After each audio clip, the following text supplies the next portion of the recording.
مرحبا بكم إخواني أخواتي في فيديو جديد على قناتكم. سيواجه الهلال السعودي فريق فلومينينسي البرازيلي يوم الجمعة 4 يوليو 2025 ضمن منافسات ربع نهائي كأس العالم للأندية 2025، وستقام المباراة على ملعب كامبينغ وورد ستاديوم في مدينة أورلاندو الأمريكية، وستنطلق صافرة البداية في تمام الساعة 8 مساء بتوقيت المغرب و10 مساء بتوقيت السعودية، وسيتم نقل اللقاء عبر القنوات الرياضية الناقلة للبطولة مثل TNT سبورتس و 2DN ومنصات البث حسب التوفر المحلي كديزن ومنصات أخرى.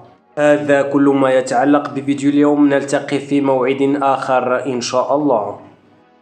مرحبا بكم إخواني أخواتي في فيديو جديد على قناتكم. سيواجه الهلال السعودي فريق فلومينينسي البرازيلي يوم الجمعة 4 يوليو 2025 ضمن منافسات ربع نهائي كأس العالم للأندية 2025، وستقام المباراة على ملعب كامبينغ وورد ستاديوم في مدينة أورلاندو الأمريكية، وستنطلق صافرة البداية في تمام الساعة 8 مساء بتوقيت المغرب و10 مساء بتوقيت السعودية، وسيتم نقل اللقاء عبر القنوات الرياضية الناقلة للبطولة مثل TNT سبورتس و 2DN ومنصات البث حسب التوفر المحلي كديزن ومنصات أخرى.